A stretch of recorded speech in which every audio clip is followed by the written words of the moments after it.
আসসালামু আলাইকুম সবাইকে ওয়েলকাম টু মেরেডু আমি ফার্মাসিস্ট নাদিয়া চলে আসলাম আজকে আরেকটি ভিডিও নিয়ে আজকের টপিক হচ্ছে difference between heart attack and stroke তো চলুন জেনে আসি the main differences of heart attack and stroke heart attack হচ্ছে যে অ্যাটাকটা হার্টে হয় দ্যাট মিনস আমাদের ব্লাড ভেসেল স্টপ হয়ে যায় রক্ত পাম্প করা that means either blood vessel constrict হয়ে যায় for cholesterol or blood clot এবং আমাদের হার্ট সাফিসিয়েন্ট ব্লাড এবং অক্সিজেন পায় না যার কারণে হার্ট সেল ড্যামেজ হয়ে যায় তো তখন হার্ট অ্যাটাক হয় কারণ ব্লাড ভেসেল র্যাপচার হয়ে যায় ব্লাড ভেসেল ব্লক হওয়ার কারণে আর স্ট্রোক হয় ব্রেনে কারণ ব্রেনে যখন ব্লাড ভেসেলে রক্ত দেওয়া কমে যায় বা বন্ধ হয়ে যায় ব্লাড ভেসেল কনস্ট্রিক্ট হয়ে যায় এখানেও আইদার আপনার ব্লাড ক্লটের কারণে হতে পারে বা আদার কোনো ফ্যাক্টরস ফর এক্সাম্পল ক্যালসিফিকেশন ওই ক্ষেত্রে brain sufficient amount of oxygen এবং ব্লাড সাপ্লাই পাচ্ছে না কারণ ব্লাড সাপ্লাই কাট অফ হয়ে গেছে এবং আমাদের ব্রেনে স্ট্রোক হয়ে থাকে তো মেন ডিফারেন্স হচ্ছে হার্ট অ্যাটাক হয় হার্টে এবং স্ট্রোক হয় ব্রেনে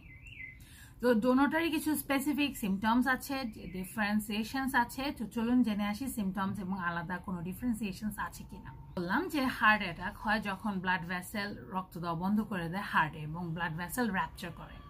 তো তখন হার্ট অ্যাটাক হয় ওই ক্ষেত্রে পেশেন্টের হার্ট অ্যাটাক হওয়ার আগে কিছু সিমটমস থাকে যেরকম চেস্ট পেইন হয় শর্টনেস অফ ব্রেথ হয়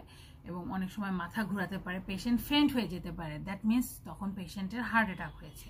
হাউএভার যখন আমরা স্ট্রোকের ক্ষেত্রে বলবো সিমটমসগুলো একটু চেঞ্জ হয় বাট সিমিলারিটিস থাকেই ফর এক্সাম্পল মাথা ঘুরানোটা যে কমন একটা বিষয় আর যাদের স্ট্রোক হয় দ্যাট মিনস ব্রেনে যেহেতু স্ট্রোকটা হচ্ছে ওই ক্ষেত্রে পেশেন্টের ফেসে নামনেস চলে আসতে পারে সে কথা বলতে পারবে না বা মুভমেন্ট কমে যায় বডিতে ওই ক্ষেত্রে প্যারালাইসিস হওয়ার একটা হাই রিস্ক থেকে থাকে দুটার ক্ষেত্রেই হ্যামারেজ হয়ে থাকে বাট আমরা ব্রেনের ক্ষেত্রে ব্রেন হ্যামারেজটা বেশি কমনলি শুনে থাকি কারণ ব্লাড ভেসেল যেহেতু র্যাপচার হয় ছিঁড়ে যায় ওই ক্ষেত্রে ব্লাডটা ইমিডিয়েটলি ব্রেনে ফ্লো করে যার কারণে আমরা ব্রেন হ্যামারেজ বলে থাকি এবং ওই ব্রেন হ্যামারেজের ব্লাডটা থামানোর কোনো অপশন থাকে না হাউএভার হার্ট অ্যাটাকেও যখন ব্লাড ভেসেল র্যাপচার করে বা ব্লাড ভেসেল ছিঁড়ে যায় ব্লাডটা হার্টে ফ্লো করে হাউএভার ওই ব্লাডটা ক্লট হয়ে যায় একটা সার্টেন টাইম ব্লাডটা জমাট বেঁধে যায় হার্টের মধ্যে ওই ক্লটটা থেকে যায় এবং ওই ক্লটটা রিমুভ করা যায় না আসলে হার্টের থেকে ওই ক্লটটা ওইখানেই থেকে যায় সো এই দুইটা হচ্ছে মেইন ডিফারেন্স হার্ট অ্যাটাক এবং স্ট্রোকের ক্ষেত্রে তো আমরা কিভাবে বুঝবো কখন পেশেন্টের হার্ট অ্যাটাক বা স্ট্রোক হচ্ছে যেরকম আমি সিমটমসগুলো বললাম হার্ট অ্যাটাকের ক্ষেত্রে পেশেন্টের চেস্ট পেনটা খুবই ম্যান্ডেটরি অনেক সময় বাম হাতটা শিরশির করে বা বাম সাইডের ফেসের চিনের এই সাইডটা শিরশির করতে পারে হার্ট অ্যাটাকের ক্ষেত্রে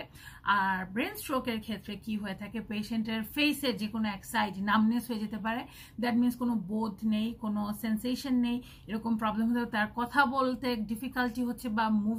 ফেশিয়াল যে এক্সপ্রেশনগুলো এগুলো চেঞ্জ হয়ে যাচ্ছে বা লক হয়ে যাচ্ছে সে মুভমেন্ট করতে পারছে না বা কথা বলতে পারছে না এগুলো হচ্ছে মেজর সাইন যখন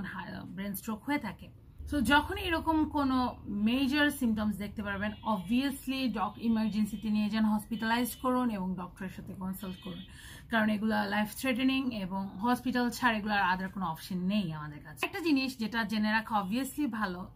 হার্ট অ্যাটাকের সাথে ব্রেন স্ট্রোক খুবই ক্লোজলি রিলেটেড যেসব পেশেন্টের হার্ট অ্যাটাক হয়ে গেছে আগে হয়তো তাদের ব্রেন স্ট্রোক হওয়ার একটা হাই রিস্ক থেকে যায় অনেক সময় দেখা যায় যে 70% পেশেন্টদের ব্রেন স্ট্রোক হওয়ার যদি প্রিভিয়াস হিস্ট্রি জানা যায় যে তাদের হার্ট অ্যাটাক হয়েছিল লাইফে once or twice a life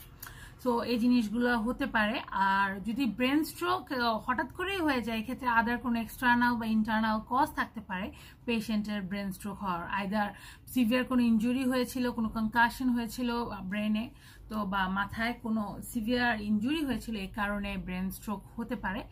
but এগুলো আসলে এভাবে বলা যায় না ডিটেলস ইনফরমেশন কিছু